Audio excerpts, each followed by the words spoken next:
Olá, sejam bem-vindos a mais uma videoaula. Nessa videoaula, falaremos sobre uma outra arte marcial também japonesa, o Jiu-Jitsu.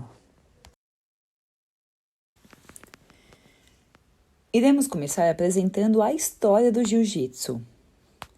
As crenças de como determinada arte se tornou o grande Jiu-Jitsu são das mais variadas origens, porém, a crença com mais força é de que tudo teve início na Índia. Por isso mesmo, a Índia é conhecida como o berço das artes marciais, onde o jiu-jitsu era praticado por monges. Os contos diziam que, por questões religiosas, os monges eram proibidos de usar armas para se defender. Porém, em suas longas jornadas, tais monges eram constantemente atacados por ladrões e assassinos de tribos mongóis do norte da Ásia. Assim, a ideia dos monges era simples e consiste no jiu-jitsu até nos dias de hoje, ou seja, era transformar o corpo em uma verdadeira arma. Os monges forjavam técnicas de luta e defesa pessoal baseadas nos princípios do equilíbrio, do sistema de articulação do corpo e das alavancas, evitando o uso da força e de armas. A grande eficiência dessa luta nasceu obviamente da necessidade, vista que sem o uso de armas, a habilidade do corpo e de seu controle era essencial para afastar o assaltante, ou até mesmo aproximar para desarmá-lo. O jiu-jitsu ultrapassou as barreiras da China, e o interessante é que inicialmente nesta região, além de ser proibida a referência escrita, também era proibido o ensinamento desta técnica para pessoas ditas normais, comuns. Este tipo de técnica de luta somente era permitido para os monges e ministrado para os seus discípulos. Porém, foi no Japão que o jiu-jitsu tomou um grande impulso. Sobre o seu significado, no Japão, a forma de chamar esta arte poderia ser jiu-jitsu ou jiu-jitsu. O significado das duas palavras é o mesmo. No Brasil, a partir do final do século XIX, alguns mestres de jiu-jitsu migraram do Japão para outros continentes, vivendo do ensino da arte marcial e das lutas que realizavam. Conde Koma chegou ao Brasil em 1914 e conheceu Gastão Gracie. Gastão tornou-se um divulgador e incentivador da prática no Brasil.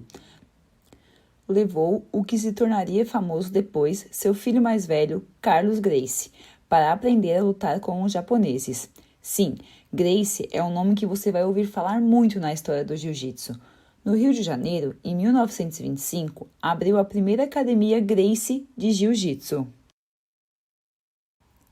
O kimono, vestimenta do jiu-jitsu, é bem parecida com a do judô e podem ser branca, azul ou preta. Os níveis de desenvolvimento de um atleta são representados pela cor da faixa que amarram ao seu kimono.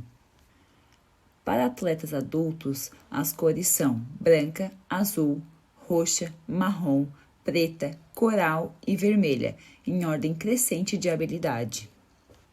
Já no que se refere às crianças, como modo de incentivo, há uma inclusão de outras 3 cores de faixa. Localizadas entre a branca e a azul, são elas amarela, laranja e verde. O espaço para a realização do jiu-jitsu é muito semelhante ao do judô, porém com algumas pequenas alterações. A arte marcial usa de todo o corpo como instrumento de combate e pretende ainda beneficiar-se do oponente também, utilizando sua energia e seu próprio corpo, por intermédio de projeções, imobilização e contusões. Uma característica fundamental é a necessidade de domínio e equilíbrio do corpo. Acredita-se, segundo reza a lenda, que essa concepção surgiu a partir da observação de um médico japonês, que percebeu que os galhos mais fortes de uma árvore não suportavam o peso da neve por muito tempo, ao contrário dos galhos mais fracos e finos, que por serem flexíveis fazem com que a neve escorra. A partir dessa análise, o médico formulou mais de 300 golpes. As lutas são fiscalizadas sempre por pelo menos um árbitro. As lutas têm duração dependente de uma gama de variedades, dentre elas faixa etária, peso corporal e faixa de graduação em que o atleta se encontra. Quanto aos movimentos, a queda, a raspagem e joelho na barriga podem acarretar 2 pontos ganhos, 3 pontos por uma passagem de guarda e 4 pontos por montada e pegada pelas costas. Obviamente, o lutador que tiver maior pontuação no final da luta será o vencedor.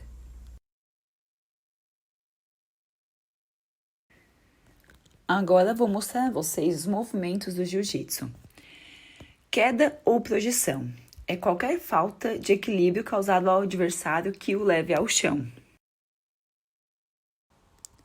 Passagem de guarda é quando o atleta lutador se encontra em cima do adversário, estando entre suas pernas e passa para o lado do adversário, ficando em posição transversal e mantendo-o dominado.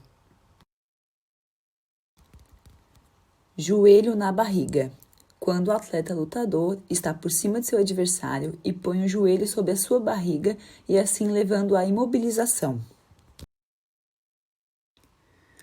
Montada é quando o lutador monta em seu adversário tendo seus joelhos e os seus pés no solo.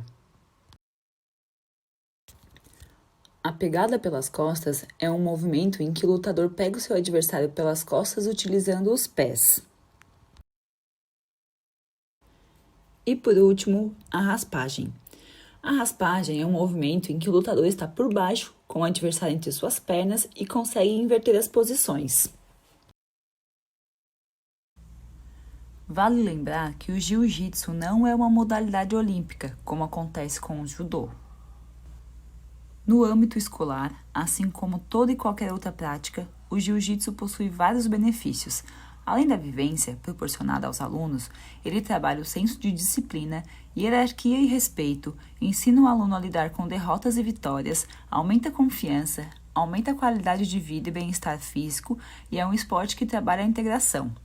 Muito mais que apenas golpes e posições marciais, o jiu-jitsu busca uma relação de amizade entre pais e filhos, formação de caráter e possibilita que a criança cresça com princípios morais formados. Em toda aula e atividade, há sempre uma relação muito próxima com a realidade do dia a dia, preparando-as para o futuro com responsabilidade e segurança.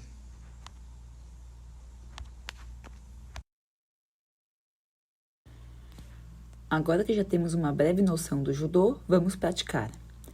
Existe um movimento denominado rolamento, que é ensinado em várias lutas, e este movimento é classificado como quedas. O rolamento nada mais é que um movimento de queda do ser humano com segurança. Deveria ser ensinado nas primeiras aulas de educação física escolar, pois permitirá que no futuro, quando adolescente ou adulto já com mais massa corporal, saiba cair adequadamente. Então vou mostrar aqui o esqueminha que eu fiz no tatame. Ó. Desenho a mãozinha lá, para eles colocarem no lugar do pé. E o xizinho ali é o lugar que eles vão olhar. A marquinha aqui onde ele vai começar. Beleza? Então vem aqui, ó. Posiciona aqui na marquinha. Aí vou montar o quebra-cabeça. Mãozinha lá na mão. Pé aqui no pé. E a outra mão vem aqui. Vocês estão voltados na linha. A mãozinha está tudo desenhada ali, não tem erro. Agora, olha o xizinho e vou deixando. Cai lá e bata a mão.